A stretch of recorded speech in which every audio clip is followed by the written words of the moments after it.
welcome back to my channel. I can't believe that we're already in June and half the year has gone by, and it's been a crazy year. I just can't believe it. It's just it's crazy. It's really crazy. But since we are in June, I bring you the wrap up for the month of May. May was a very good month for reading. I read a book that I love with all my heart, which you are gonna see in a second.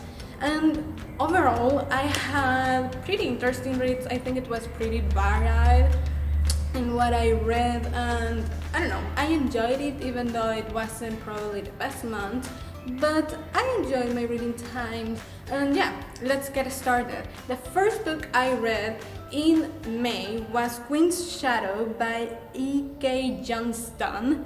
And this is a book from the Star Wars novellas, and it follows Padme Amidala's transition from Queen to Senator. So it's roughly between The Phantom Menace and Attack of the Clones, and a little bit of Revenge of the Sith, but very little. And it's just pretty interesting, and it's very political.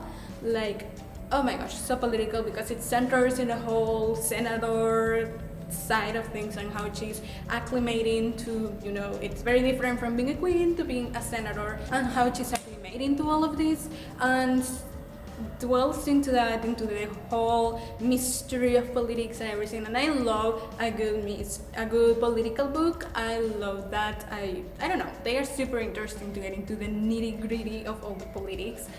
And yeah, it's a Star Wars book, so it's definitely geared for fans, which it's perfect, because obviously I don't think that if you don't like Star Wars you're gonna get into this book or you're gonna go reading it. So, you know, it's definitely for fans. But I did have something to pick with that, because even though it's a book for fans that already know what happens in the main story, I think that a little bit more of explanation wouldn't have hurt anybody, and it would have made the reading a little bit more complete.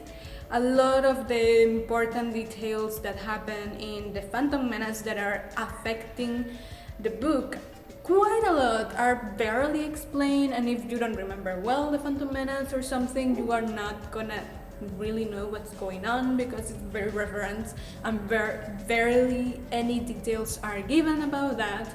And yeah, I know that fans are the ones that are gonna read this book, but still I think a little bit more explanation at least once wouldn't have hurt anybody. And even though the writing style was amazing and I had a great time reading the book, I also think that it doesn't closes anything well. Like the big mystery that we are dealing with, it's not closed, and unless you know what happens because you have watched the Clone Wars TV show, you are not gonna know how everything happens and why these things are happening, because it doesn't closes it. And I'm telling you, the scene to just reveal it and, you know, close that and give the book closure was right there. You just needed to add like maybe a paragraph and it will have been explained, but it was never explained. And I know what happens because I have seen the Clone Wars, but if you haven't, you are not gonna know what happens. And I think that's a huge problem, because a book has to be able to stand on itself, and I should be able to read this book without having seen the Clone Wars, without probably having seen even the movies, and enjoy it, but I can't. So that was really a great flaw for me, and even though I'm gonna treasure it because I'm a huge fan and I loved it, I think the book in itself just deserves 2 stars, because as a book, it needed to be more independent and not so reliant and crutching itself into the whole other movies and universe and everything. And obviously you're gonna rely on it, but not to lose the independence of the book. I don't think that's what needed to happen. So after that, we move on, and I read Arusha and the Tree of Wishes by, sorry, I may butcher the name, Roshani Chokshi, I think it's pronounced. And this is the 3rd book in the Pandava Quartet, Pandava Sisters series. Honestly, I don't remember. I think it's quartet. But yeah, the Pandavas books that she's writing, it's based on Hindu mythology, which I think is pretty awesome and it's quite interesting. It's huge.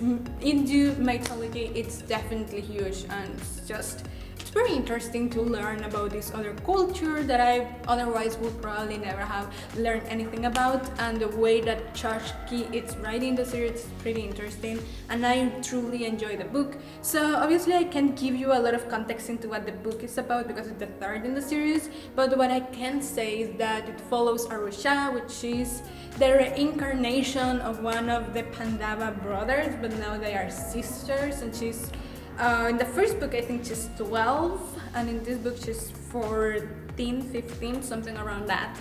And they have to go through adventures because they are fighting against the Sleeper, which wants to destroy the world, the magical world. So yeah, they have to stop him before he can destroy it.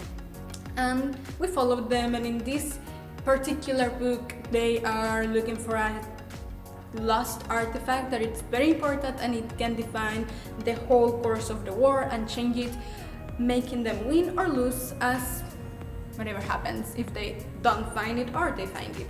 And the thing with these books is that they have follow this formula quite a bit in the first two books, and it's just the same formula with different adventures but the same formula happening. And I was very hesitant if that was gonna happen in this book. I was gonna lose it because I didn't want to just keep reading the same thing, and it's middle grade, it relies on a formula, but I still think that it can be a spice. So I was eternally grateful when it didn't stick to that formula. And actually I think the book goes very deep in the whole family importance and what it means to love, to have a family and to trust a person.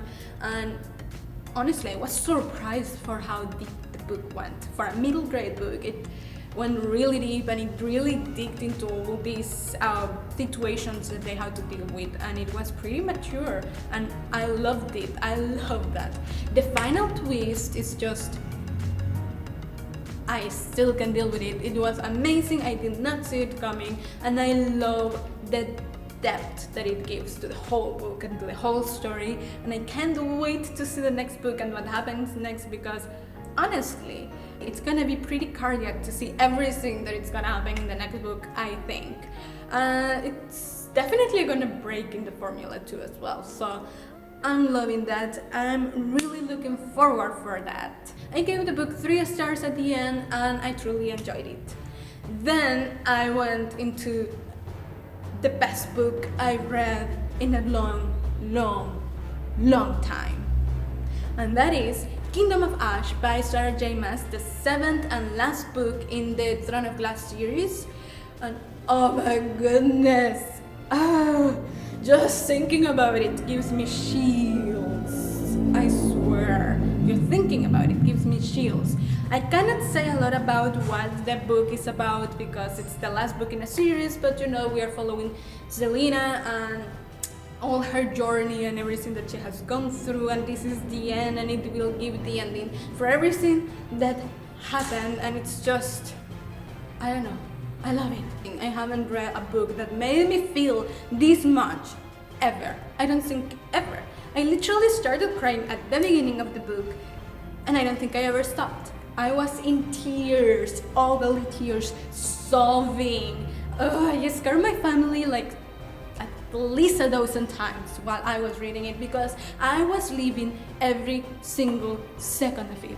I felt so involved with the book that I felt everything the characters were feeling, and I was living through them in such a deep way, in such a profound connection, because the words just definitely immediately put me right there, like almost no other book has ever done.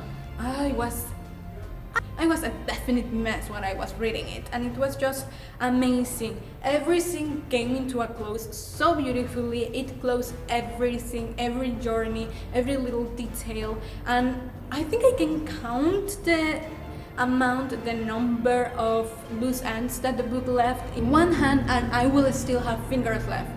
That's how well it closed everything.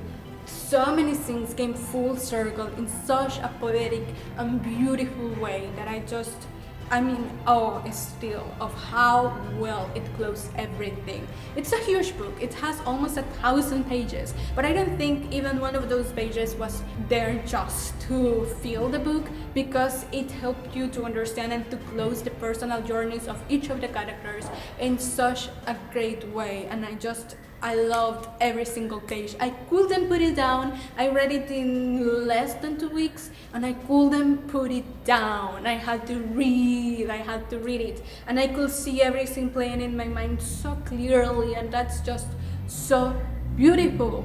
It was a book definitely filled with powerful moments, and it was just beautiful and powerful and empowering in all the right ways. It was just delightful, the way that it twisted and that it changed the way that things I thought were gonna go, and it just made it its own. It was amazing and I loved it. It was beautiful. It stole my heart. It literally stole my heart. It's all I can say about it. It has 5 stars because I cannot give it more stars even if I wanted to, but it's definitely moved into one of my favorite books of all times. And to close the month, I read a romance book which I haven't read so far this year, and that book is Wish You Were Here by Rene Carlino, and we follow Charlie, who has had 3 jobs in 1 year and twice as many relationships. Her life is a mess, and she doesn't have a particular problem with that. That is until she meets Adam, an artist that will put her life upside down. And the premise, it's really cute, but also the name gave me misgivings because I was sure that I was gonna have my heart broken at some point, which I was not mistaken, but we're gonna get into that later. But yeah, it was cute but also annoying. Charlie was so annoying. I couldn't deal with her for a lot of the book, which ended up paying itself off in the end of the book. But for most of the book, I just wanted to strangle her because I couldn't deal with her. But by the end of the book, she has grown a lot, and it's just beautiful to see that change and the character development and growth. And I think that more than a romance book, this book, it really is a book about family and a book about growing and, you know, finding yourself and finding your path and what you need to do in life, what you want to do in life, more than the romance. The romance was there and it was kind of cute, but really the strong parts were the family relationships and the growth that Charlie goes through. It really is beautiful, and at the end I felt like it had shown me something special, something important that was probably deep between me, but that, you know, it's always important to see it, and it moved me and it was beautiful in the end. But yeah, the romance side of things was not my favorite. I did not like the main couple. I did not like it at all. I don't like how they meet. I don't like how their relationship develops and the obsession that Charlie develops in this dude and everything that has to deal with them. I don't like it until I think I just like it towards the end. But yeah, I chipped her a lot more with the other interest. And yeah, I think they were a better match. But I enjoyed the book for what it was, even though it annoyed me. I think it has some very important parts that are worth reading, but if you are reading it for the romance side of things, I don't think it's the best one for that. I gave the book 2.75 stars, so it wasn't that bad at the end. So yeah, these are the books that I read in the month of May. As you can see, it was pretty varied in the selection that I had to grab this time, but I don't know, it was pretty good and it was pretty intense at the same time, and I enjoyed my time a lot. And remember, if you have read one of these books and you want to share what you thought about it, leave a comment down below. I would love to chat about them or just to read what you thought about them. And if you find something interesting to read, well, don't forget to mention that below as well. Give the video a thumbs up if you liked it, and don't forget to subscribe if you haven't already, and I'll see you next week. Bye!